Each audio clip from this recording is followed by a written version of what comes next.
Bonjour à tous, je suis le professeur Chentir de la faculté de médecine d'Alger et donc mon propos est d'expliquer les points essentiels du cours sur les hyperexstabilités cardiaques que j'ai déjà adressé à votre délégué et donc que vous avez eu. Ce masque, c'est la raison pour laquelle le cours ne se fait pas en présentiel et je ne saurais que trop insister sur le respect des mesures barrières pour un peu lutter contre cette épidémie, cette pandémie de Covid qui nous embête tous. Et malgré tout cela, il faut quand même se souhaiter, je vous souhaite une très bonne année 2021. Elle sera sûrement pas facile, mais rien ne permet de désespérer. Au contraire, il faut espérer. Donc les hyperexstabilités cardiaques. Pourquoi ce titre? Eh bien tout simplement parce qu'il en faut un. Ça peut être extrasystole et tachycardie. Si c'était en anglais, vous auriez eu cardiac arrhythmias. Mais c'est comme ça, il faut bien un titre de cours. Donc il s'agit pour nous simplement de passer en revue les points essentiels, les objectifs pédagogiques. Vous pouvez les lire, mais en fait ça équivaut à connaître le cours, c'est juste une façon d'exprimer les choses. Les généralités ici sont très importantes parce que c'est un cours qui peut paraître un cours de spécialité, mais en fait, si l'on met au milieu de la discussion la notion de mort subite d'origine cardiaque, qui représente environ 2/3 de toutes les morts subites, alors là on comprend mieux. Pourquoi? Parce que dans 80-90% des cas de mort subite d'origine cardiaque, une arythmie grave représente l'événement terminal, c'est-à-dire ce qui s'est passé juste avant le décès. Ce n'est pas forcément la cause profonde, mais c'est l'événement terminal. Et donc à partir de là, comment prévenir la mort subite? C'est en prévenant ces arythmies graves. Et comment prévenir ces arythmies graves? C'est en connaissant les symptômes bien avant, et en particulier en définissant quels sont les malades qui sont à risque de mort subite. Il y a plusieurs critères. Le plus simple reste finalement la fraction d'éjection du ventricule gauche, qui mesure la dysfonction ventriculaire gauche. Lorsqu'elle est basse, on va dire elle est inférieure à 35%, inférieure à 30% pour certains, lorsqu'elle est basse, le malade est à risque de mort subite. Il y a un consensus sur la question, bien qu'il y a d'autres critères. Bien. En médecine académique moderne, lorsqu'on veut traiter une maladie, on veut en connaître le mécanisme, on veut en connaître les causes, mais autant parler de la physiopathologie. Mais dans ce domaine particulier de l'étude d'une arythmie humaine, qui est complexe, c'est très compliqué. On va juste se limiter à définir ce que sont les déterminants d'une arythmie, c'est-à-dire qu'est-ce qui provoque finalement ces arythmies. Il y a 3 points, c'est un triangle. Un auteur a parlé du triangle de l'arythmie. Nous avons d'abord le substratum. Il peut être macroscopique, il peut être microscopique, il est toujours présent. Il n'y a pas d'arythmie comme ça, comme phénomène électrique pur. Il doit y avoir quelque chose. Ça peut être un infarctus, une ischémie, une fibrose, une cicatrice opératoire. Cela peut être une voie accessoire de conduction rapide auriculo-ventriculaire d'origine congénitale, ainsi que des anomalies. Ça peut être des anomalies génétiquement déterminées des canaux ioniques transmembranaires qui affectent la morphologie et donc la transmission du potentiel d'action cellulaire. Ça, c'est surtout chez le sujet jeune. Mais n'importe comment, on doit trouver une cause, un substratum macroscopique. Lorsque, sur le plan clinique, on a poussé les explorations au bout et qu'on n'a rien trouvé, on dira qu'on a affaire à une arythmie sur cœur apparemment sain. Un déclencheur est toujours nécessaire. Ça peut être des désordres ioniques, des extrasystoles, une décharge adrénergique. Et le modulateur, c'est le 3e sommet du triangle, il est représenté par le système nerveux autonome, qui agit par les terminaisons vagales au niveau, on les retrouve au niveau du nœud sinusal, du nœud auriculo-ventriculaire, et puis dans le myocarde ventriculaire. Eh bien, lorsqu'on a affaire à une arythmie cardiaque, on doit penser à ce triangle de l'arythmie et plus précisément on définira les 3 sommets du triangle, plus précisément on les identifiera et plus sûrement on traitera cette arythmie. Si on veut parler du mécanisme pur de ces arythmies, là on rentre réellement dans des choses compliquées, de spécialité. On va se contenter simplement de dire qu'il y a 2 types de tachycardie selon le mécanisme. On a les tachycardies focales, c'est-à-dire par foyer, par acquisition de propriétés automatiques de cellules du myocarde commun, ou bien exacerbation d'une automaticité qui existait déjà, comme celle du nœud sinusal, celle du faisceau de His, qui est une automaticité latente du Purkinje. Et nous avons les tachycardies dues à une rentrée par mouvement circulaire. C'est 90% de toutes les arythmies, c'est celui-là le mécanisme type. Un exemple caricatural nous est donné par le syndrome de Wolff-Parkinson-White. Regardez cette image, donc qui traîne sur Internet, elle est en accès libre, juste un petit peu modifiée simplement. Regardez cette voie accessoire VA qui va joindre directement l'oreillette gauche au ventricule gauche. Le diagramme à droite représente, voyez, l'oreillette A, le nœud auriculo-ventriculaire et de l'autre côté la voie accessoire et le ventricule. Alors imaginons l'onde d'activation qui descend normalement par le nœud auriculo-ventriculaire et va dépolariser le ventricule. Mais arrivé au point d'insertion sous-endocardique de la voie accessoire, mais l'onde d'activation va remonter parce que la voie accessoire conduit aussi bien sur le plan antérograde que rétrograde. Elle va remonter, dépolariser l'oreillette en sens inverse. Et puis après, elle va redescendre par le nœud AV, dépolariser le ventricule et remonter, créant ainsi un mouvement circulaire, une rentrée, une tachycardie par réentrée. Et ce phénomène va durer aussi longtemps qu'il n'y aura pas de modification de la perméabilité de la voie accessoire, et que l'afflux ne se bloque pas. C'est l'exemple type que l'on donne de macro-réentrée. À partir de là, de cet exemple, on peut comprendre toutes les autres tachycardies réentrantes. Il suffit de transposer le modèle. Si on le transpose dans l'oreillette, on verra après, on aura un flotteur auriculaire. Si on le transpose dans le nœud AV, on aura une réentrée intranodale. On le transpose dans le ventricule entre les fibres du Purkinje, on aura, ou les branches des faisceaux de His, on aura une tachycardie ventriculaire. Une fois donc expliqués ces éléments de base qui permettent de comprendre comment se produit une tachycardie, les bases du traitement, ce ne sont que les bases. Encore une fois, c'est trop compliqué de détailler les traitements. Les bases du traitement montrent clairement que le substratum anatomo-électrophysiologique, le déclencheur, le système nerveux autonome sont les points d'impact de la thérapeutique. Comment y arrive-t-on ?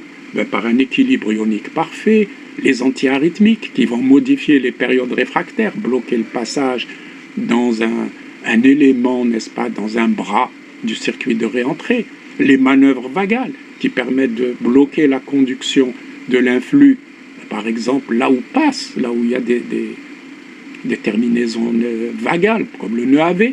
Donc toutes les tachycardies qui empruntent le nœud AV risquent d'être traitées par des manœuvres vagales.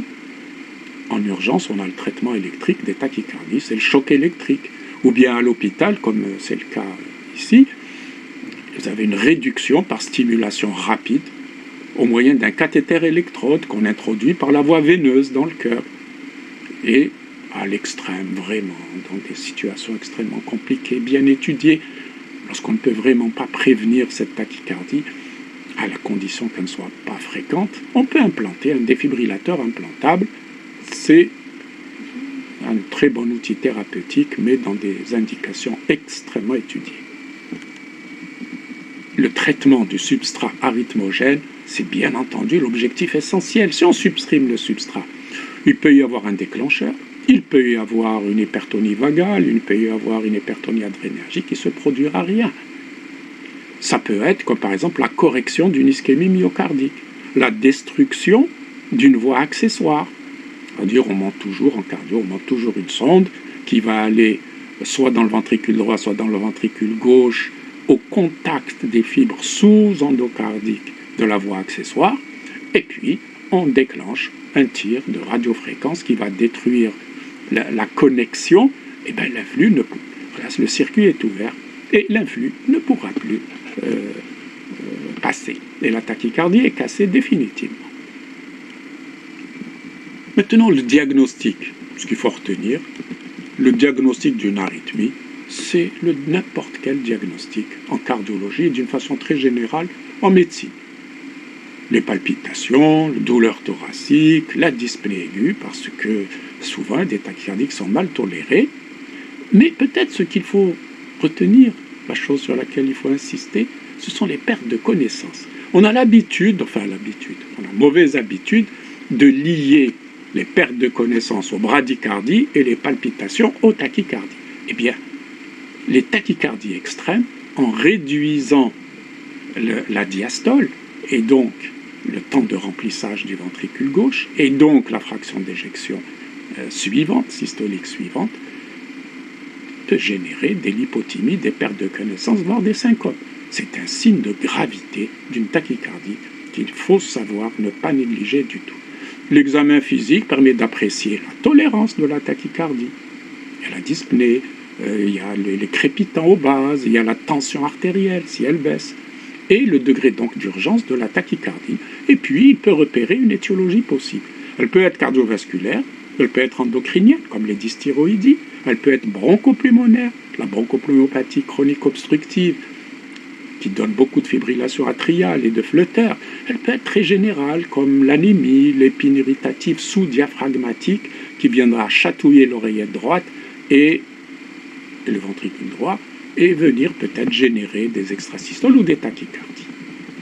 Une fois qu'on a fait examen clinique, l'examen complémentaire, ils affirment le diagnostic, il faut un ECG, il faut un électrocardiogramme standard, s'il enregistre la crise, ou en cas d'arythmie permanente.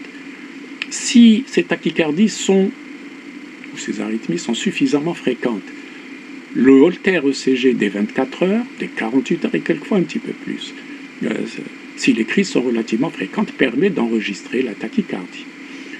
On peut avoir recours, mais bon, c'est d'un rapport assez faible, à l'ECG d'effort. Pourquoi? Parce que pendant l'effort, c'est comme s'il y avait un tonus adrénergique, et à la récupération, c'est comme s'il y avait une hypertonie vagale. C'est pour voir si les tachycardies sont liées au tonus adrénergique ou au tonus vagal. Mais vraiment, la rentabilité de cet examen n'a rien à voir avec celle du Holter ECG. Les examens complémentaires complètent l'enquête étiologique. On fait de l'imagerie, l'échographie, cœur apparemment sain, cœur malade, fraction d'éjection, c'est une insuffisance cardiaque, une valvulopathie, etc. La biologie, bien entendu.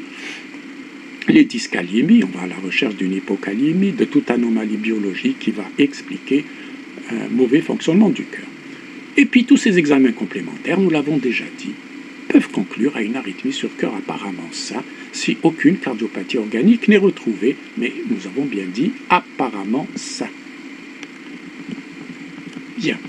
Ces généralités sont en réalité très importantes. Si on a compris cela, le reste, c'est une affaire simplement d'énumération. Nous allons donc détailler quelque peu ces arythmies en commençant par les extrasystoles. C'est quelque chose, une arythmie qui est très fréquente. Il s'agit de contractions cardiaques prématurées et désagréables. Ça c'est connu, décrit depuis l'ANEC, isolées ou bien en salve. Et l'examen général recherchera surtout, une épine irritative sous-diaphragmatique. On néglige beaucoup les hernies hiatales, les ulcères gastriques ou diaphragmatiques, les colopathies, et puis on cherchera une anémie, une hyperthyroïdie. Comme ça, si on trouve quelque chose là-dedans, on aura trouvé la clé. Ces extrasystoles peuvent être de siège atrial, jonctionnel ou ventriculaire. Voilà par exemple 2 bandes ECG, de Holter ECG. Celle-ci, non, c'est un ECG normal. Voilà, extrasystole atriale. Vous avez P', vous voyez, elles sont un petit peu plus amples que l'onde P normale. Et puis isolées à gauche, vous voyez, 1, 2, troisième complexe qui est extrasystolique à partir de la gauche, P'. Et puis un petit peu après, vous avez une salve, 2. 2 extrasystoles, 3, 4, 5, l'une à la suite de l'autre. C'est une salve d'extrasystole atriale, P positive, donc la même polarité que le complexe sinusal normal, donc on peut penser qu'elle vient de l'oreillette droite, mais ce n'est pas vraiment le sujet. Ces extrasystoles peuvent être de siège ventriculaire, c'est là où nous avons l'enregistrement du Holter ECG. Vous avez à gauche, là où il y a une étoile, vous avez 2 extrasystoles ventriculaires qui n'ont pas tout à fait la même morphologie, mais presque. Voilà, on les voit. Et puis vous avez un complexe sinusal normal. Et puis vous avez une alternance, une extrasystole ventriculaire, un complexe normal, une extrasystole ventriculaire, un complexe normal. Donc c'est un bigéminisme extrasystolique qui peut s'étendre loin. Voilà. Donc ces extrasystoles ventriculaires, on l'a vu, peuvent avoir une périodicité.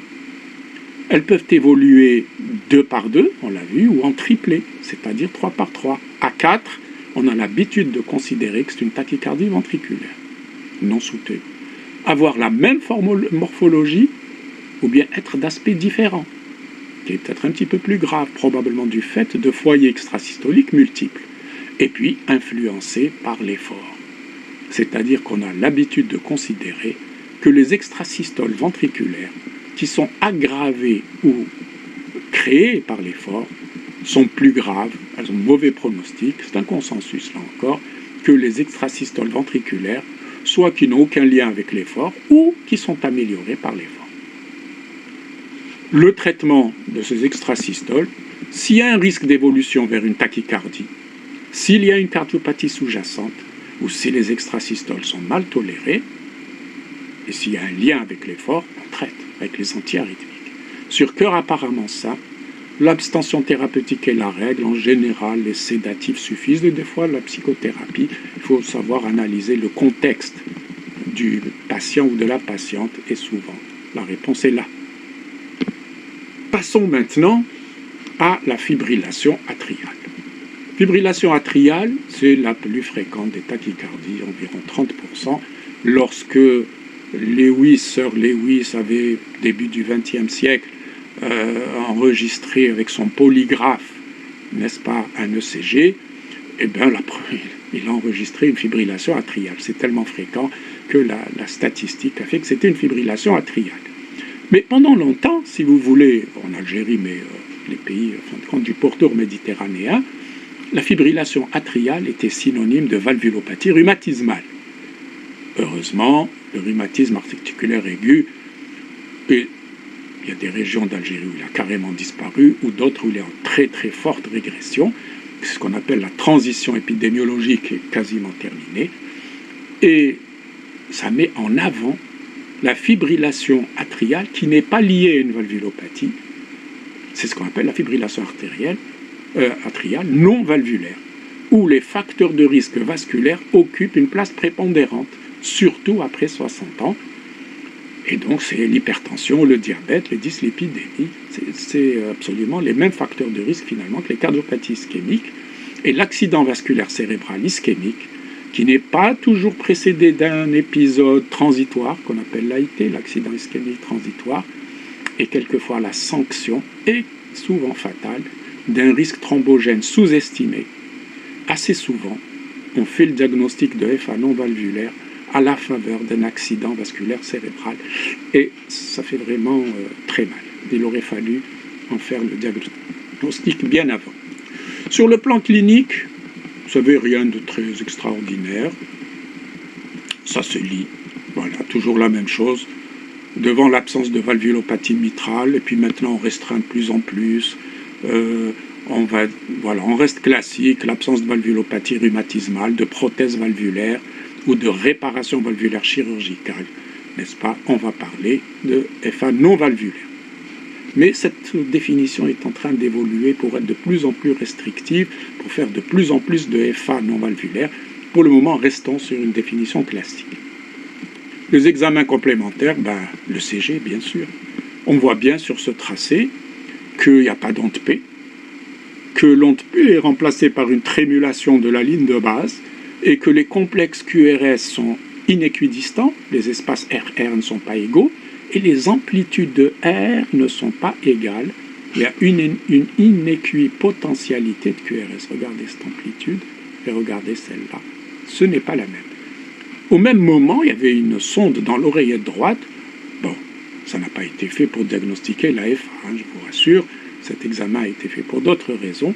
Eh bien, cette sonde à l'intérieur de l'oreillette droite enregistre cette activité anarchique de l'oreillette droite. C'est la fibrillation atriale. Quelquefois, ces ondes R, ces espaces RR, sont égaux. À ce moment-là, et surtout que lorsque la fréquence ventriculaire est lente. Et à ce moment-là, on doit soupçonner un bloc auriculo-ventriculaire sous-jacent. Un aspect typique que je dois absolument signaler, parce que c'est une urgence médicale, c'est lorsque vous avez cet aspect. Alors, analysons-le. Il a la vitesse 50, il n'est pas la vitesse 25, donc les QRS sont un petit peu artificiellement élargis. Mais je vous rappelle par exemple qu'en Allemagne, le standard ECG, c'est la vitesse 50 mm par seconde. En France, les pays de la bordure méditerranéenne, c'est 25, mais aux États-Unis 25, mais l'Allemagne c'est 50. Donc vous voyez, ce n'est pas tout à fait une anomalie que de donner un ECG à la vitesse 50. Alors qu'est-ce qu'on a? On se dit, mais j'ai une arythmie. Les espaces RR ne sont pas égaux. D'accord. Une inéquipotentialité. Les amplitudes ne sont pas égales. Oui. Donc ça ressemble à une fibrillation atriale. Oui, c'est une fibrillation atriale. Mais simplement une petite particularité, c'est cet aspect en accordéon. C'est-à-dire, vous avez les QRS qui s'ouvrent, qui se ferment, des fois un peu plus fins, certains sont un peu moins fins que d'autres, et ça c'est un aspect typique, absolument typique, d'une fibrillation atriale rapide sur une voie accessoire. L'onde d'activation atriale a plutôt tendance à passer par la voie accessoire plutôt que par le nœud AV, et c'est une urgence hémodynamique. C'est comme si c'était une tachycardie ventriculaire. Donc il faut absolument retenir cette urgence médicale. Quant au Holter ECG, eh bien, il est très important dans la fibrillation atriale parce qu'il y a des FA paroxystiques et elles sont aussi emboligènes que les autres. Et donc le FA-ECG les diagnostique. Et l'échocardiographie occupe une place de choix dans le bilan d'une fibrillation atriale car elle permet de dépister les thromboses intracardiaques qui sont source d'accidents ischémiques cérébraux et de dire si c'est une fibrillation atriale valvulaire ou non valvulaire. Quant aux étiologies de la fibrillation atriale, le spectre est extrêmement large. Il y a de tout. Les cardiopathies valvulaires, toutes sortes de cardiopathies, les affections extracardiaques, quelquefois, surtout chez le jeune. Elle est dite isolée, c'est-à-dire que en cherchant bien, on trouve bien quelque chose, car aucune affection sous-jacente n'est retrouvée. On doit suspecter une prise immodérée d'excitants. On doit toujours rechercher ça de manière systématique. L'excitant le plus gentil étant le café. Vous pouvez deviner les autres de quoi il peut s'agir. Évolution et complications. L'AFA, elle évolue. Alors il y a un vocabulaire qui change. On va rester un petit peu pour le moment traditionnel. Elle est paroxystique si elle cède spontanément, en moins de 48 heures, ou maximum en moins de 7 jours.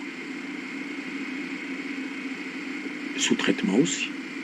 Au moins de 7 jours, elle est dite paroxystique.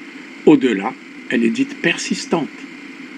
Elle est permanente, surtout après un an, certains disent elle est acceptée. On dit chronique aussi. Je vous ai dit, le vocabulaire bouge constamment. Les formes récidivantes après réduction spontanée ou thérapeutique ne sont pas rares, avec des rémissions de durée variable, pour ça qu'on ne s'acharne pas à refaire des chocs lorsqu'il y a eu un échec. L'insuffisance cardiaque, c'est une modalité évolutive fréquente lorsqu'elle ne précède pas l'AFA. C'est l'histoire de la poule et de l'œuf. Est-ce que c'est l'AFA qui donne l'insuffisance cardiaque ou est-ce que c'est l'insuffisance cardiaque qui donne l'AFA, qui va créer les conditions pour créer une FA. Et ça peut être que l'AFA peut s'installer de manière brutale sur une insuffisance cardiaque, ou l'insuffisance cardiaque peut compliquer brutalement une fibrillation atriale préexistante, qui est réalisé un véritable tableau d'urgence hémodynamique. Quelquefois, l'insuffisance cardiaque s'installe très lentement, très progressivement, sans cardiopathie préexistante, et réalise un tableau dit de cardiomyopathie rythmique. C'est dû strictement à l'AFA. Le retour au statut cardiaque antérieur, lorsqu'on rétablit le rythme sinusal, n'est obtenu que plusieurs mois après la réduction définitive de l'AFA. Mais c'est donc un diagnostic rétrospectif. Et bien entendu, last but not least, les accidents thromboemboliques, l'hypokinésie de la paroi atriale qui favorise la constitution des thrombes muraux représente le risque évolutif majeur de l'AFA. Le risque d'accident thromboembolique doit être analysé, évalué de manière assez précise. Il est considéré comme très important chez les porteurs de prothèses mécaniques cardiaques, en cas de réparation valvulaire chirurgicale ou par cathétérisme, et en cas de valvulopathie mitrale, sténose mitrale en particulier, anticoagulant direct. Il est faible, mais pas nul, en l'absence de toute cardiopathie sous-jacente, situation que l'on retrouve chez l'adulte jeune qui n'a pas d'autre comorbidité. Mais chez l'adulte jeune, souvent, on a des formes paroxystiques sur cœur apparemment sain qui provoquent une crise polyurique post-critique. L'envie d'aller uriner brutalement, tout de suite après la crise paroxystique, mais alors cette crise polyurique paroxystique provoque une hémoconcentration. Elle peut constituer un risque d'accident thromboembolique. Il faut savoir donc faire de la clinique, heureusement. Dans la fibrillation atriale non valvulaire, ce risque est variable. Il est évalué selon un score qui attribue des points à chaque situation clinique, reconnu comme un facteur de thrombogénicité. C'est ce qu'on appelle couramment le score Church-de-Vasc. Depuis 2010, c'est la Société européenne de cardio qui le propose. Et puis il est régulièrement remis à jour, mais bon, c'est celui-là qui marche pour le moment. Lorsque le sujet a une insuffisance cardiaque sous-jacente ou une dyskinésie ventriculaire gauche importante, 1 point. Hypertension artérielle, 1 point.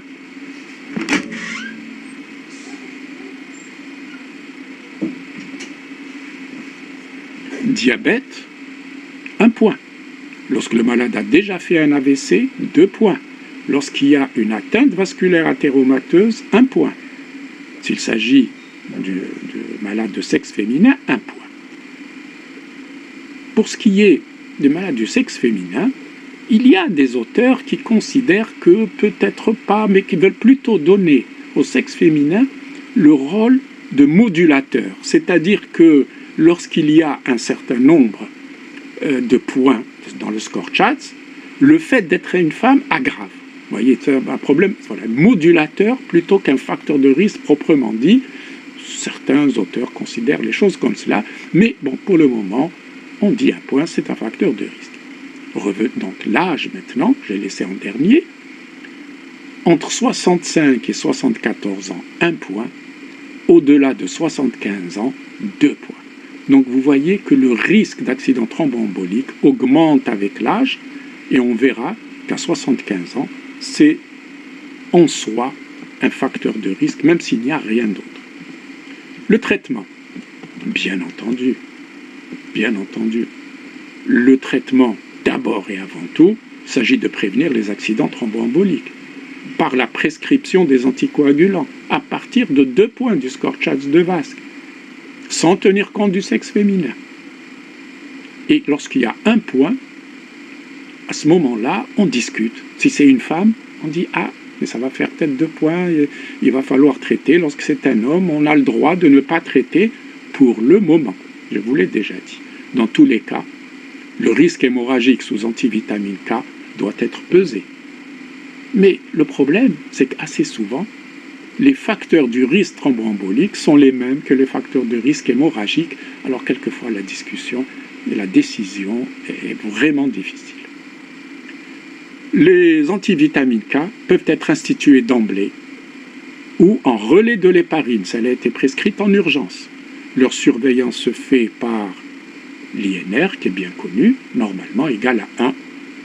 Dans la fibrillation atriale non valvulaire, L'INR cible, c'est 2,5. On doit cibler 2,5, mais l'essentiel est que l'INR doit être compris entre 2 et 3.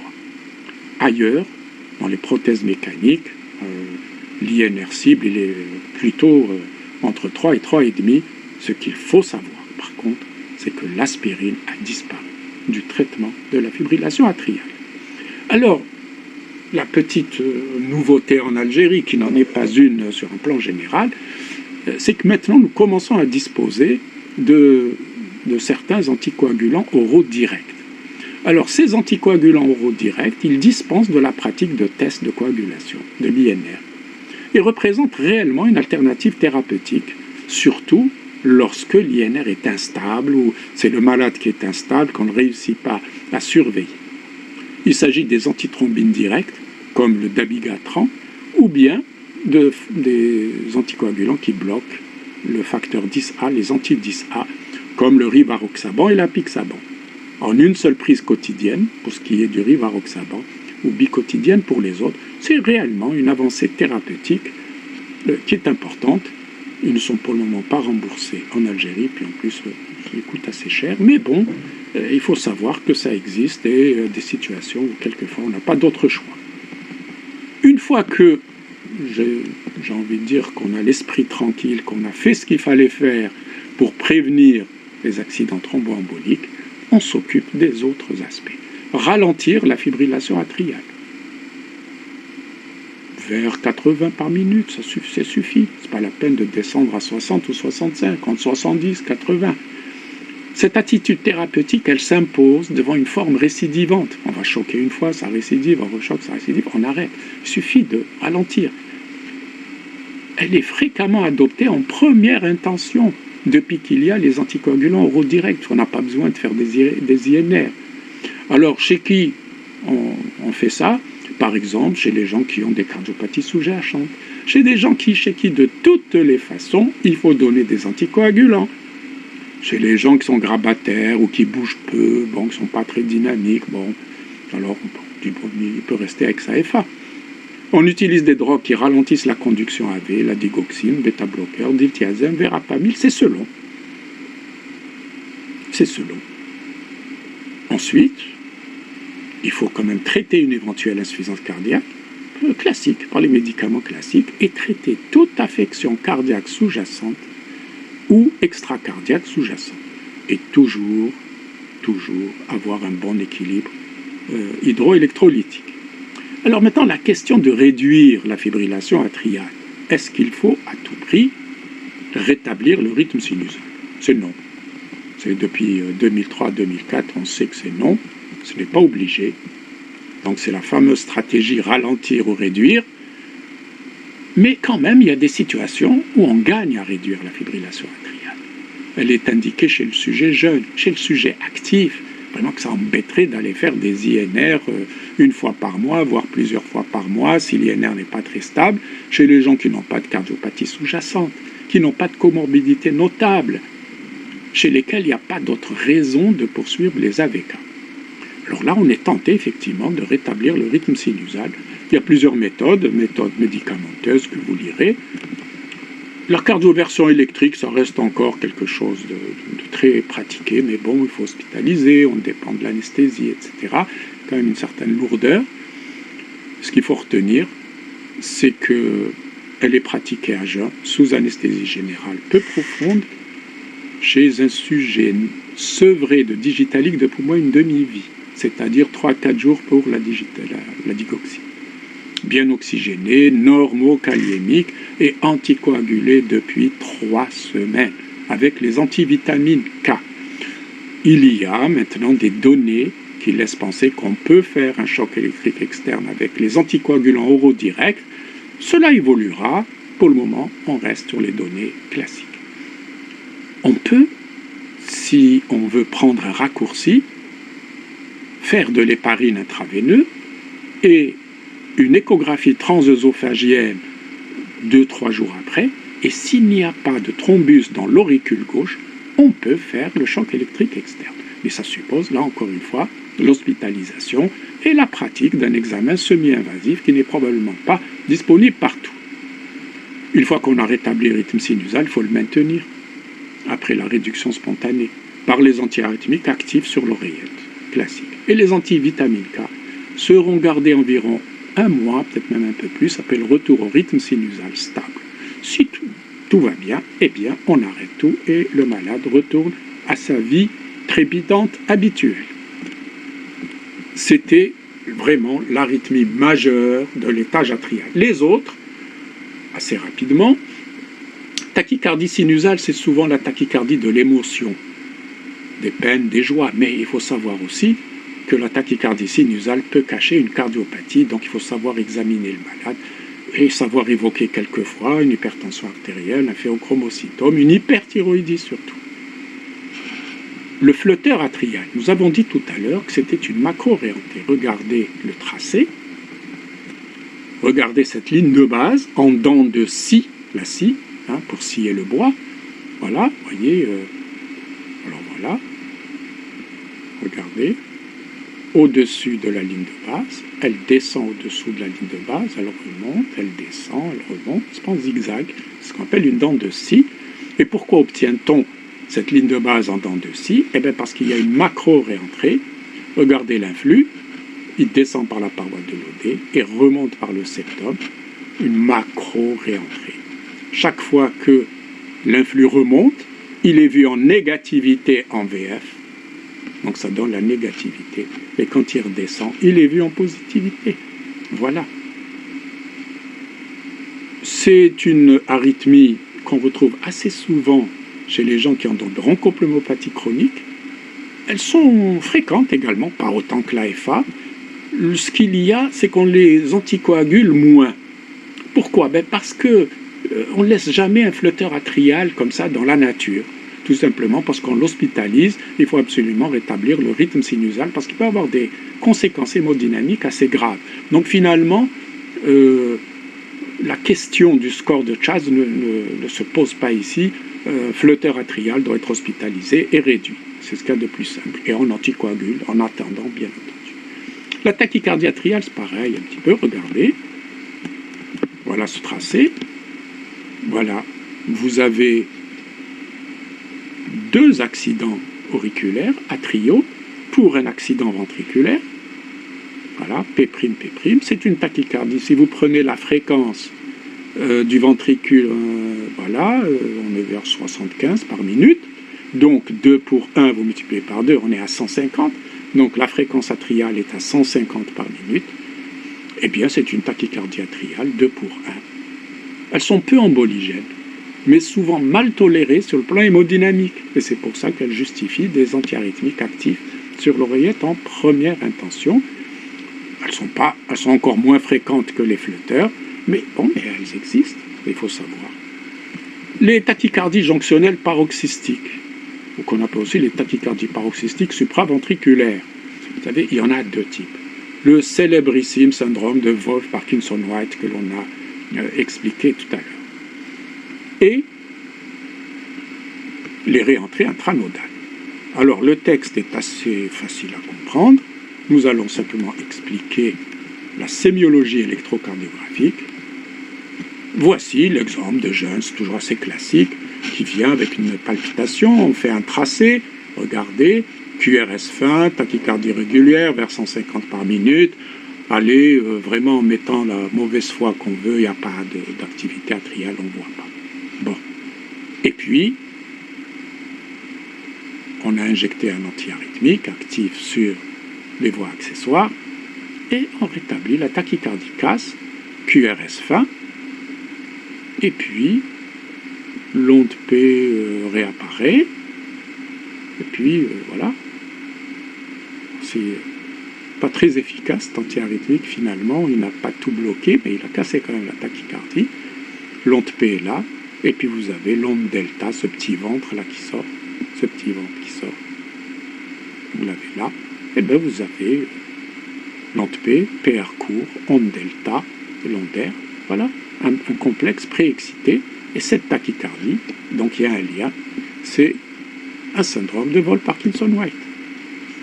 Alors, là on a eu la chance que ce soit par antiarythmique, je crois que c'était le cas, ou par manœuvre vagale ou spontanément, d'avoir cassé la tachycardie.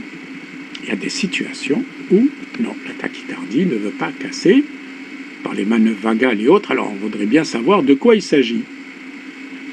Eh bien, on introduit, ça c'était dans le passé, maintenant on monte les sondes par voie veineuse, mais c'est un tracé qui est assez intéressant sur le plan pédagogique. On introduit une sonde à travers la narine, dans l'œsophage.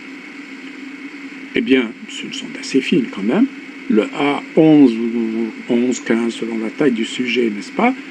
La sonde et l'électrode, elle est où? Elle est derrière l'oreillette gauche. Et puis on branche l'électrode sur une périphérique. Voilà, on décroche V3 par exemple, ou on décroche V5, et puis on branche cette sonde œsophagienne, et on a la tachycardie à 150 par minute, QRS fin. Là encore, vraiment, on ne voit pas AP', quoi. Faut pas mentir, on ne la voit pas. Et quand on regarde l'enregistrement œsophagien, tout s'éclaire. Voici le complexe ventriculaire, il est vu en fuite parce que la sonde qu'elle enregistre est dans l'œsophage et le cœur est devant, c'est normal, le vecteur est en fuite, suivi d'une activité atriale régulière. On a donc la succession RP', RP', RP', RP', et la distance RP', qui est au-delà quand même de 100 millisecondes, montre clairement qu'il s'agit d'une voie accessoire. Et ce médaillon explique ce qu'on a vu en introduction. Voilà, lorsque l'onde remonte par la voie accessoire, ben on a P'. Lorsqu'elle descend par le nœud AV, et ben on a R. C'est un syndrome de Wolff-Parkinson-White et le sujet a été traité en conséquence.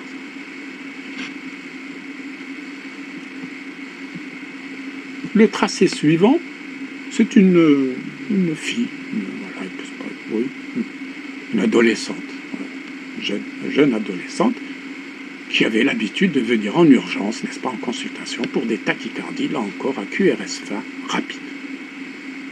Vraiment qu'elle tolérait mal, et alors souvent les appels de l'école à son père qui va la chercher, la ramène en urgence, etc., etc. Mais en fait, il suffisait d'appuyer sur le globe oculaire pour, après un moment, je dois dire désagréable, ça se voit d'ailleurs sur le tracé, pour casser la tachycardie et rétablir le rythme sinusal. Vous avez un semblant d'onde P là, et puis lorsque le tracé se stabilise, on voit bien que l'onde P est là, avec le PR long, c'est pour ça qu'il y a eu cette tachycardie intranodale, et puis voilà, PQRS, PQRS. Ce médaillon explique bien le mécanisme de la tachycardie. Dans le nœud auriculo-ventriculaire, vous avez une voie rapide, comme si c'était une voie accessoire, une voie rapide qui conduit de manière rétrograde, et puis vous avez une voie lente qui conduit vers le faisceau de His, comme si c'était le nœud auriculo-ventriculaire. Mais tout se passe en fait dans le nœud auriculo-ventriculaire. C'est ce que l'on appelle une réentrée intranodale. Bon, elle avait 12 ans, elle a été mise sous traitement médicamenteux, mais aussi on a expliqué tout simplement au papa et à la maman comment faire une manœuvre vagale, et tout va très bien pour elle. Quand elle sera un petit peu plus grande, si ça persiste, on verra ce qu'on lui fera.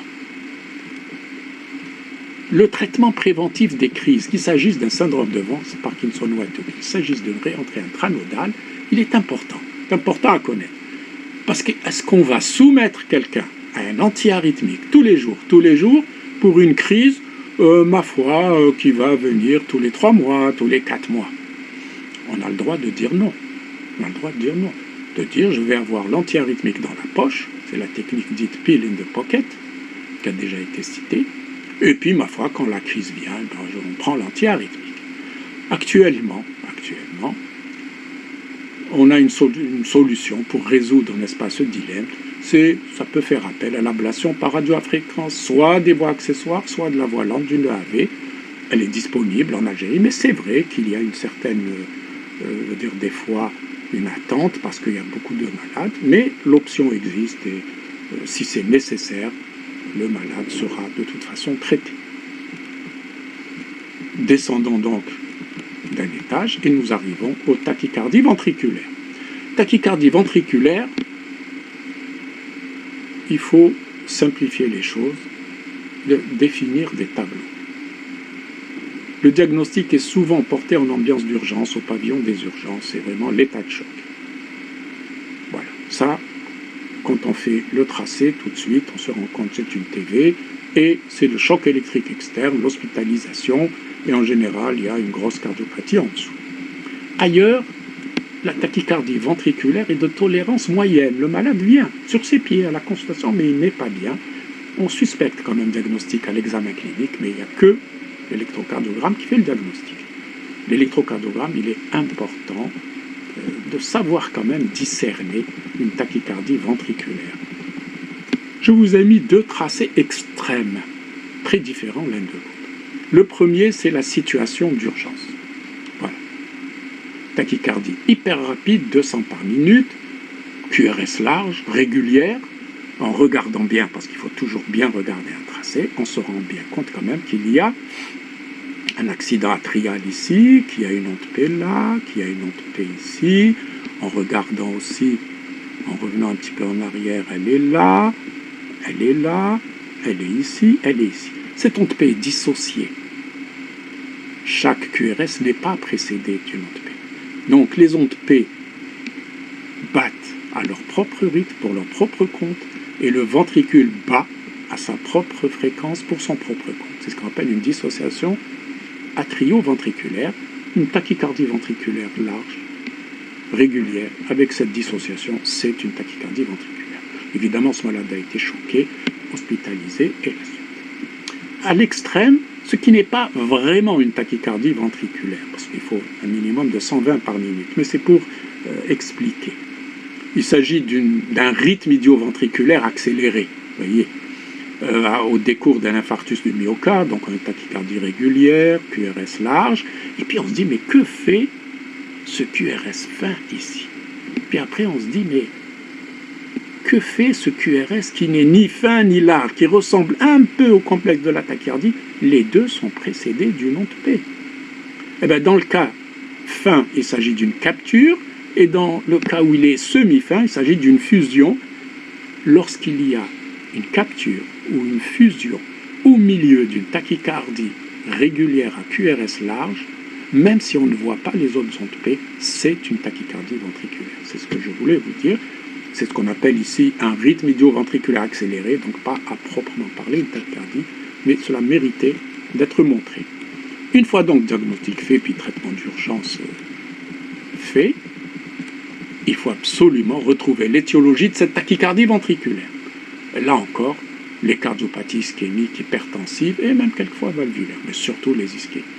L'anévrisme du ventricule gauche post-infarctus, si le malade n'a pas été thrombolysé, s'il n'a pas eu de traitement en urgence de type stent, etc., angioplastie primaire, mais surtout la thrombolyse.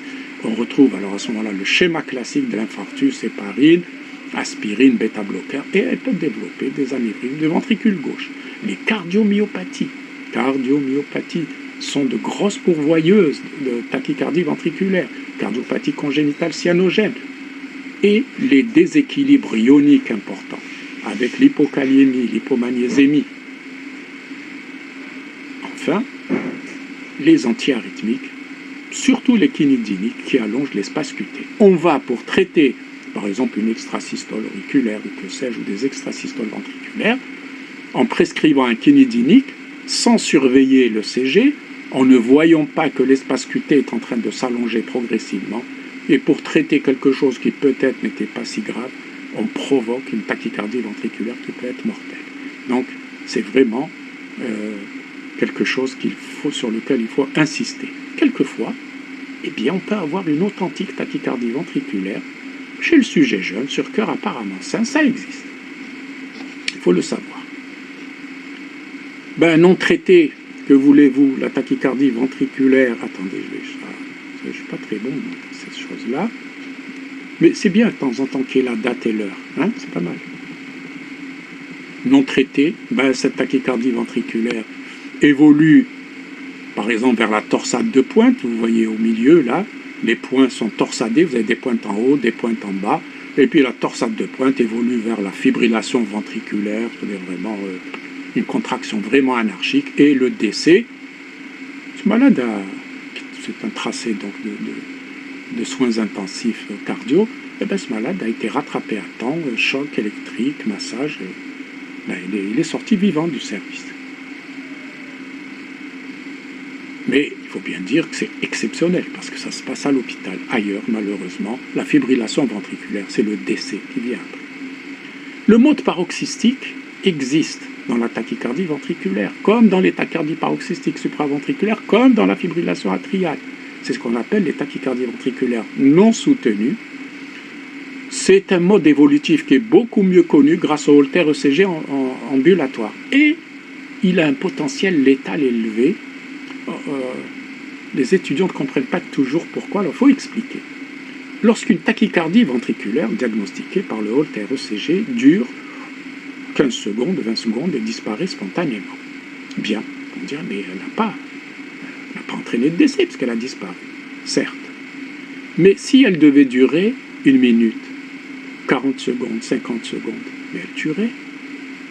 Vous voyez, mais on ne sait pas. Tandis que le malade qui vient à la consultation de cardio, même en urgence, en tachycardie ventriculaire permanente, pas en extrême urgence, mais on va dire une tachycardie aux alentours de 160 par minute. Il est vivant, ça veut dire que sur le plan hémodynamique, ma foi, il peut tenir encore, tandis que là, on ne sait pas ce que ça va donner. Et c'est pour ça que les tachycardies ventriculaires non soutenues, surtout sur cœur malade, doivent être prises très au sérieux et traitées en urgence car elles ont un potentiel létal très élevé. On doit parler quand même de cas particuliers de tachycardie ventriculaire. C'est ce qu'on appelle la maladie des canaux ioniques ou ce qu'on appelle maintenant les arythmies héréditaires. J'ai pris juste 2 exemples pour montrer que ça existe.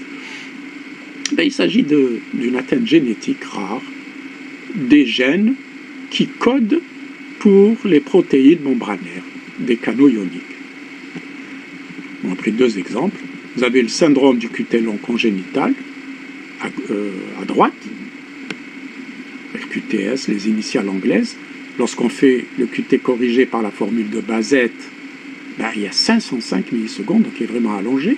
On voit bien ici que, regardez, de l'onde Q à la fin de l'onde T, vraiment très allongé. Bon, c'est un type 3, mais n'insistons pas, ce n'est pas notre sujet. Voilà.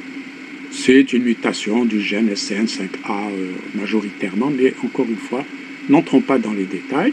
Et vous avez ici un autre type, c'est les canaux potassiques qui sont concernés, mais quelquefois aussi les canaux sodiques. C'est ce qu'on appelle le syndrome de Brugada. Vous avez un sus-décalage du segment externe V1, V2, V3, très important, une dépolarisation donc partielle, forme piriforme, vous voyez, classique.